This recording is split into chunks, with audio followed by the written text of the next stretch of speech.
चलो हम new topic पढ़ते हैं। इसमें देखो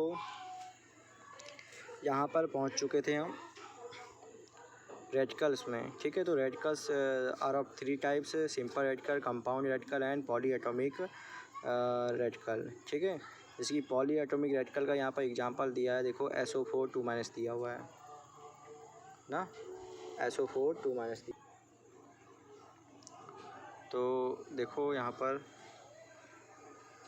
इसको थोड़ा हम बना लेते हैं, हाँ ठीक है। तो यहाँ पर देखो जो रेडिकल हैं ये क्या होते हैं, मोनो एटॉमिक रेडिकल होते हैं, यानी कि सिंपल रेडिकल होते हैं, ठीक है। मोनो एटॉमिक रेडिकल का मतलब यानी कि जिसमें ओनली 1 एटम कंबाइंड हो, ठीक है। डाई एटॉमिक रेडिकल यानी कि जिसमें 2 एटम्स हो, ठीक है। इस तरह से यहाँ पर लिखा हुआ है, देखो ये पूरा पार्ट यहाँ पर देख सकते हैं हम। देखो simple radical, compound radical and polyatomic radical, ठीक है। पॉली एटॉमिक यानी कि जिसमें मोर देन 2 एटम्स हों उसे हम पॉली एटॉमिक रेडिकल बोलते हैं, जैसे लाइक SO4 2-। देखो यहाँ पर टोटल 5 एटम्स हैं, 4 एटम्स ऑक्सीजन के हैं और 1 एटम्स किसका है, 1 एटम्स यहाँ पर किसका है, सल्फ़र का है, ठीक है। तो यहाँ पर देखो an acid react with the base to produce a salt, यहाँ पर लिखा है जैसे कि देखो ये लिखा है पूरा, an acid react with base and produce to salt to result neutralization reaction, ठीक है। जैसे पोटेशियम है, पोटेशियम हाइड्रोक्लोरिक के साथ रिएक्ट करती है, ठीक है। अगर पोटेशियम जो है हाइड्रोक्लोरिक एसिड के साथ रिएक्ट करती है तो पोटेशियम क्लोराइड एंड वाटर का फॉर्मेशन होता है। और पोटेशियम क्लोराइड एक टाइप का सॉल्ट है। इस टाइप की रिएक्शन को जब हम बेस और एसिड, यानी कि जब हम बेस एंड एसिड आपस में रिएक्ट करते हैं, रिएक्ट करके जो भी कंपाउंड बनता है वो एक सॉल्ट होता है और सॉल्ट एंड वाटर का फॉर्मेशन होता है इस रिएक्शन में, और इस रिएक्शन को न्यूट्रलाइजेशन रिएक्शन बोलते हैं, ठीक है। तो इस तरीके से देखो जब एसिड को किसी के साथ, एसिडिक रेडिकल को किसी के साथ रिएक्ट किया जाता है तो ये एसिड का फॉर्मेशन करते हैं और बेस का फॉर्मेशन करते हैं, ठीक है। यहाँ पर इतना ये बात हो चुकी थी, इसको अब हटा देते हैं।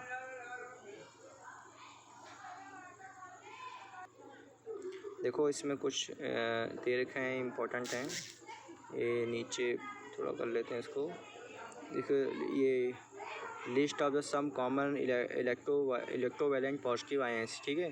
देखो इलेक्ट्रोवैलेंट पॉजिटिव आयंस यहाँ पर कुछ तुमको गिवन है, देखो जैसे कि यहाँ पर देखो अमोनियम आयन है, दिख रहा है। अमोनियम आयन जो है यहाँ पर इस पे NH4+ चार्ज होता है, यानी कि इसकी वैलेंसी क्या होती है, +1 होती है, ठीक है। इस तरीके से यहाँ पर जो ऑरस है, ऑरस पे Au+1। देखो अभी मैंने बताया जो गोल्ड होता है वो उसकी भी टू वैलेंसी होती है, 1 और 2, ठीक है। ऑरिक कब होगा और ऑरस कब होगा, ऑरिक तब होगा जब उसकी वैलेंसी 2 होगी और जब ऑरस तब होगा जब उसकी वैलेंसी 1 होगी। देखो यहाँ पर इसलिए 1 है तो इसमें Au+1 है, ठीक है। अर्जेंटिनस की भी 2 वैलेंसी होती है, Ag2+ होता है और Ag+1 होता है। जो देखो यहाँ पर +1 है तो उससे अर्जेंटिनस अस, अभी बताया था अस और इक का यूज कब होगा, अस का यूज तब होगा जब वैलेंसी लोअर वैलेंसी यूज करेंगे तो अस का यूज होगा, हायर वैलेंसी का यूज करेंगे तो इक का यूज होता है। तो देखो यहाँ पर अर्जेंटिनस होगा, अर्जेंटिनस इसलिए वो होगा क्योंकि यहाँ पर हम जो सिल्वर है, सिल्वर की 1 वाली यानी कि लोअर वैलेंसी का यूज किया, इसलिए यहाँ पर Ag+1 है, ठीक है। अब ऐसे यहाँ पर देखो कॉपर्स जो क्यूप्रस है, देखो क्यूप्रस क्योंकि हमें कॉपर की भी 2 वैलेंसी होती हैं, एक Cu+1 होता है, एक Cu2+ होता है, ठीक है। 2 वैलेंसी होती हैं इसकी कॉपर की भी। तो देखो यहाँ पर इसलिए 1 वाली वैलेंसी यूज किया तो यहाँ पर क्यूप्रस है। ऐसे हाइड्रोजन है, हाइड्रोजन पे +1 चार्ज होता है, लिथियम पे +1 चार्ज होता है, सोडियम पे +1 चार्ज होता है। तो ये सारे जो ये रेडिकल्स हैं इलेक्ट्रोपॉजिटिव रेडिकल्स हैं और इन्हें बोलते हैं monovalent electropositive radical, monovalent electropositive radical. देखो इन सब पे +1 चार्ज है और मोनोवैलेंट है। मोनोवैलेंट का मतलब इनकी सबकी वैलेंसी भी 1 है। तो एग्जाम में पूछ सकता है जैसे कि अमोनियम आयन ठीक है। तो what is the valency of ammonium ion, तो आपको लिखना होगा +1, ठीक है, यानी कि +1 इसकी वैलेंसी होती है, ठीक है, यानी कि इसमें +1 चार्ज होता है और सिंबल NH4+ होता है। यहाँ क्वेश्चन आ सकता है what is the symbol of the ammonium ion.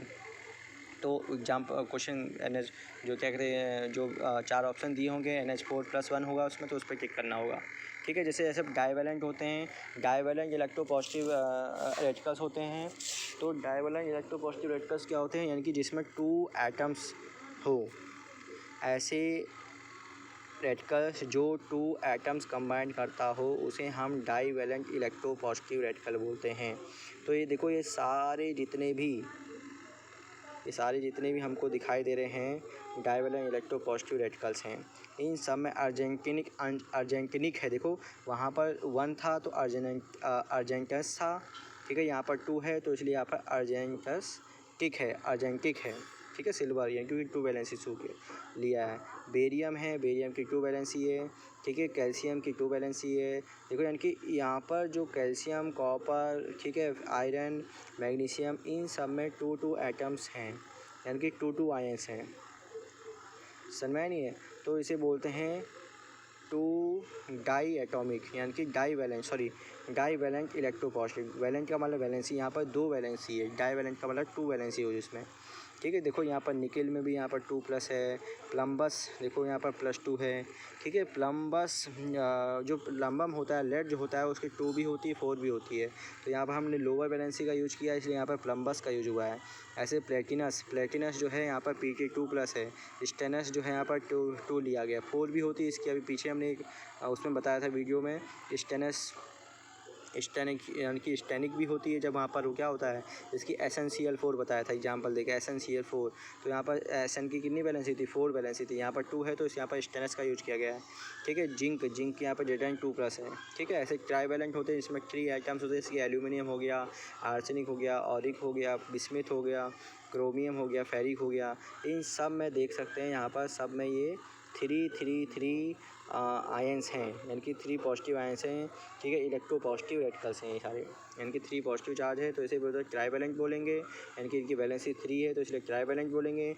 और सब पॉजिटिव चार्ज है इसलिए इलेक्ट्रोपॉजिटिव रेडिकल बोलेंगे, ठीक है। टेट्रावैलेंट में भी देखो एग्जांपल होते हैं, प्लम्बाइड होता है, प्लम्बिक होता है, देखो Pb4 होता है, जैसे कि यहाँ पर देखो अस वाला ये है, क्योंकि ये वाला, ठीक है, Pb2+ है, और यहाँ पर प्लम्बिक है क्योंकि इसकी हाइयर वैलेंसी Pb4+ है, ठीक है। ऐसे प्लेटिनिक है, वहाँ देखो प्लेटिनस था, भी दिखाया था मैंने प्लेटिनस, ये देखो पीछे देखो देखते हैं P2 प्लेटिनस है क्योंकि यहाँ पर 2 वैलेंसी है। और प्लेटिनिक कब होगा, जब 4 वैलेंसी होगी, ठीक है। तो ये टेट्रावैलेंट इलेक्ट्रोपॉजिटिव है, ठीक है। क्वेश्चन आ सकता है कि हो सकता है कि इनमें से कौन सा टेट्रावैलेंट इलेक्ट्रोपॉजिटिव है। टेट्रावैलेंट इलेक्ट्रोपॉजिटिव रेडिकल है तो जिस पे 4 चार्ज होगा वो टेट्रावैलेंट होगा, ठीक है। इस तरह से यहाँ पर देखा list of the common electronegative, यानी कि इलेक्ट्रोवैलेंट नेगेटिव रेडिकल्स, यानी कि जो नेगेटिव रेडिकल्स होते हैं, जैसे एसिटेट CH3COO1-, ठीक है। देखो एसिटेट है तो ये इस पे क्या है, 1- चार्ज है तो इसे मोनोवैलेंट इलेक्ट्रोनेगेटिव रेडिकल बोलेंगे। ऐसे बाइकार्बोनेट हो गया HCO1- हो गया, बाईसल्फेट हो गया HS-1 हो गया, बाईसल्फेट और या फिर हाइड्रोजन सल्फेट HSO4- हो गया। ये सारे जितने भी तुमको दिखाई दे रहे हैं ना, ये सारे क्या हैं, मोनोवैलेंट इलेक्ट्रोनेगेटिव रेडिकल्स हैं, ठीक है। मोनोवैलेंट इलेक्ट्रोनेगेटिव रेडिकल्स हैं, इनको ऐसे पढ़ना होगा, ठीक है, क्योंकि क्वेश्चन एग्जाम में पूछा जाएगा, टेस्ट में पूछा जा सकता है ऐसे। देखो पढ़ना है, इसमें कुछ है नहीं बताने वाला, बाकी इन कैसे बनते हैं करके ये बताने वाली चीज़ है, ये कॉपी पेन लेके ही बताई जा सकती है। तो कॉपी पेन लेके मैं इसको पूरा अच्छे से एक्सप्लेन कर दूँगा, ऐसे तो नहीं समझा पाएंगे ना, तुमको समझ में आएगा कुछ। तो ये देखो आर्सेनेट है, ऐसे कि ASO4 में इतना पूछा नहीं जाएगा वैसे, तो इतना नॉर्मल सही है। अब बाकी जो रेडिकल्स हैं, वो रेडिकल की हेल्प से हमको फार्मूला मेकिंग करना है। जैसे कि देखो यहाँ पर पोटेशियम क्लोराइड है, देखो यहाँ पर पोटेशियम पे +1 चार्ज होता है, Cl पे -1 चार्ज होता है, दोनों आपस में मिलके फॉर्मूला क्या बन गया, KCl, यानी कि पोटेशियम क्लोराइड, ठीक है। तो इस तरीके से यहाँ पर सारे एलिमेंट दे रखे हैं, इनकी जो वैलेंसी पता होने चाहिए। वैलेंसी अगर पता है तो इनकी वैलेंसी की हेल्प से हम क्रॉस मल्टीप्लाई करते हैं, क्रिस क्रॉस मेथड बोलते हैं इसको। ये देखो यहाँ पर दे रखा है क्रिस क्रॉस मेथड, ये आप देख सकते हैं यहाँ पर।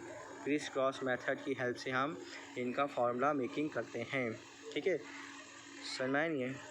देखो, divide the valency of the number their highest common factor, ठीक है। ये क्या किया जाता है, इनकी जो क्रिस क्रॉस मेथड में क्या किया जाता है, इनकी हाईएस्ट कॉमन फैक्टर लिया जाता है, इनकी HCF लिया जाता है इनकी वैलेंसी का, और उससे डिवाइड कर दिया जाता है, ठीक है, और इंटरचेंज कर दिया जाता है। बस नॉर्मल है। इसकी 1 देखो यहाँ पर 1 का HCF 1 ही आएगा, तो इसलिए देखो 1 KCl 1 हो गया, 1 से डिवाइड कर दिया। देखिए MgCl2 है, तो देखो इधर वैलेंसी इससे मल्टीप्लाई, इससे इधर मल्टीप्लाई, इससे इधर मल्टीप्लाई हो गया, तो MgCl2 बन गया। तो इस तरह से क्लास 8 में हम बहुत पढ़ चुके हैं।